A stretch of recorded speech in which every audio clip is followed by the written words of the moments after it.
So what I'm gonna do is, I've got Dad's line. He swore by this line because it keeps things straight.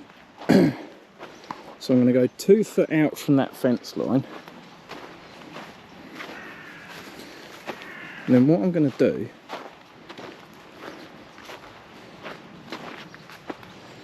is I want 2 foot from basically from here, I think, because I think you want to have room at the back and at the front. All that grass, as I find it, I'm going to go round and chuck it down at the bottom to stop the rabbits getting in. Just like that. That should work.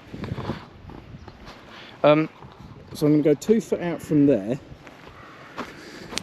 which I think will be long enough. That should be there somewhere. I think will be wide enough. What do you think? Yeah, it'll be wide enough.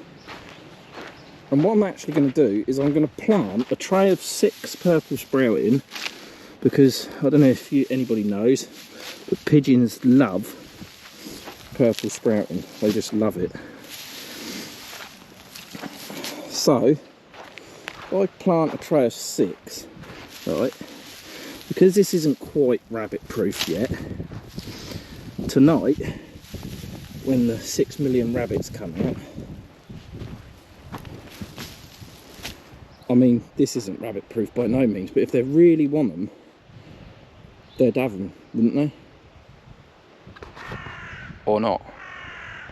Only way to know is plant 6 or 9 or 12, whatever's in the tray, 12, and go from there. So what I've done, I've left a big gap at the front here. I'm going to pull that back like that. Bit difficult one-handed. I'm going to pull that back like that. Like that. Tie that off around there.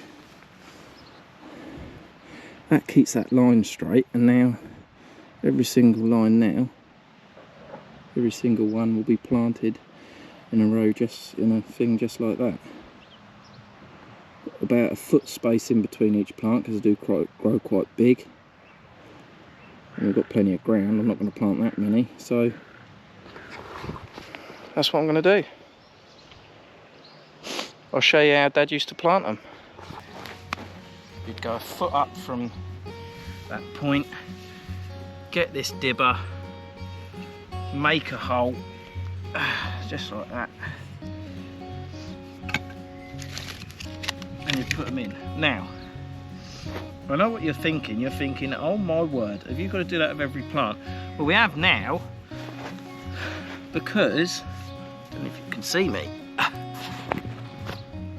we have now, because Dad sold the cabbage planter. We used to have a cabbage planter that we planted them all in, but now we haven't.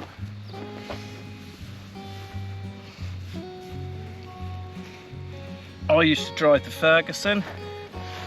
It did have some years it had 2 seats on the back, depending on how spontaneous us Uckham lads were going to get.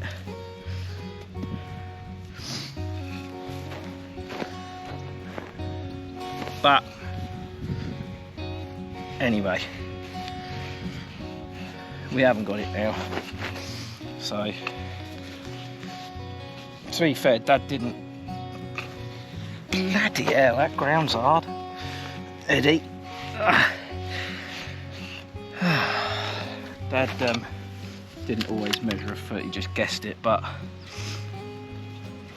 when it comes to hoeing, you want a nice big space in between. So there you go.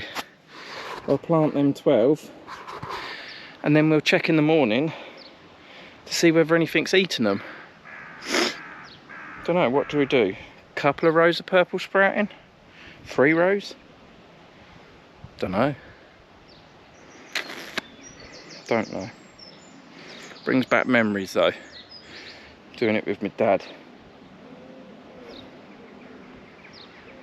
He'd be proud right now, he really would.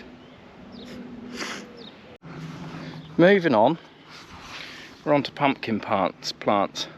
I've got my six, I keep saying 6, I think there was 9 in the end, 9 or 10 purple sprouting plants I've just planted as a tester down in there.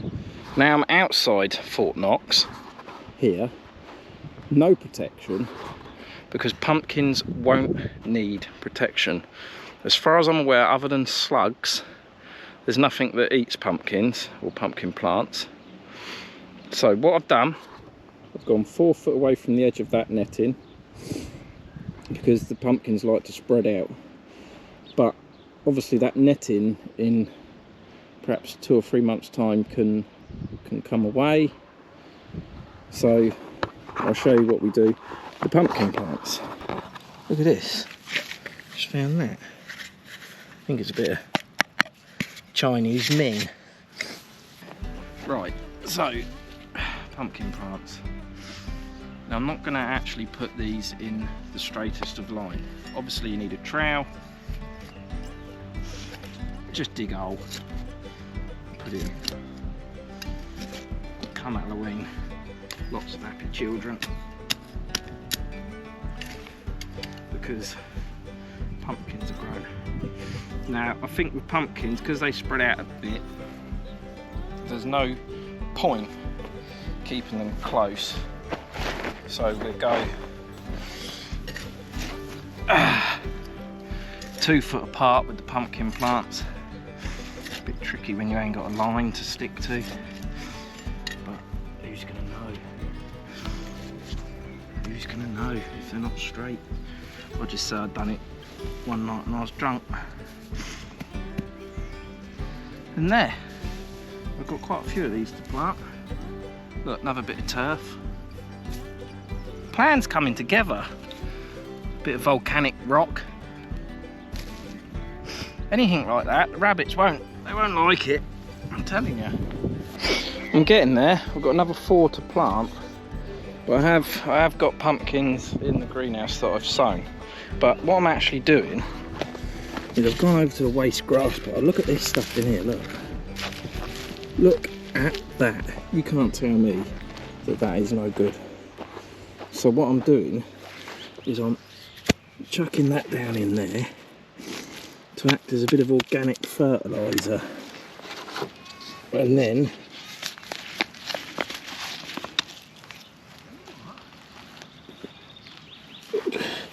firm that pumpkin in on top and watch it grow.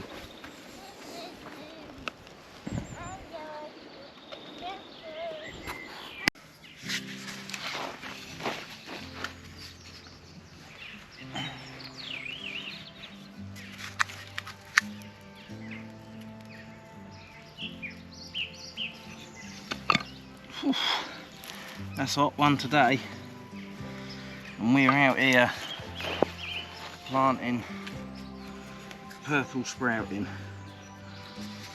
for the pigeons. Well, it's not for the pigeons, but I guarantee the pigeons will probably enjoy it more than the customers will.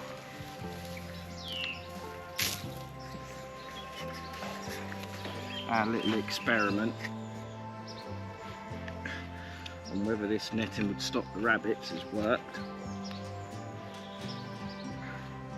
Perhaps they didn't know the 9 plants that I planted were in it,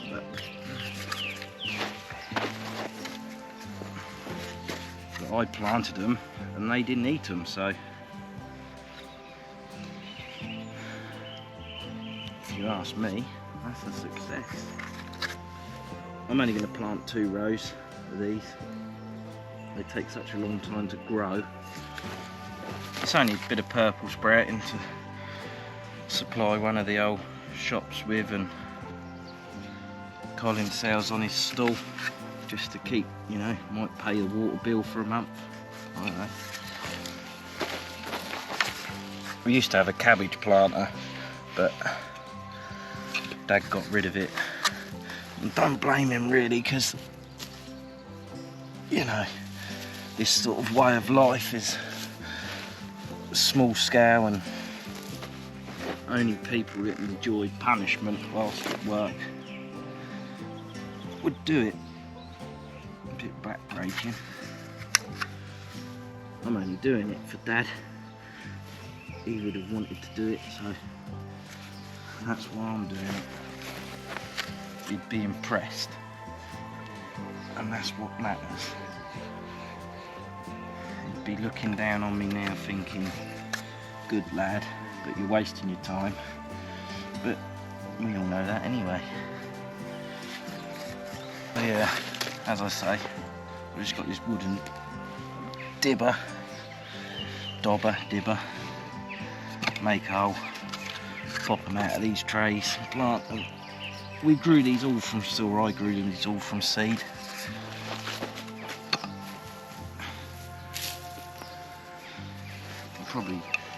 They are quite durable actually when it comes to it being dry, but I think we are due a bit of rain, so I might not actually bother watering them in, because I mean, it ain't gonna rain today, but I think they'll be alright until it actually does rain.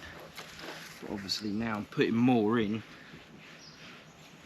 we will see a lot more pigeons. Still got other defence. I've got a couple of bird scaring things. I might put some fishing line up over them, because they don't like that. Touches their wings and they don't like that. And if Louise sees any, she's going to shout at them, so all is not lost. But I better get these planted, and we'll see what we're up for the rest of the day.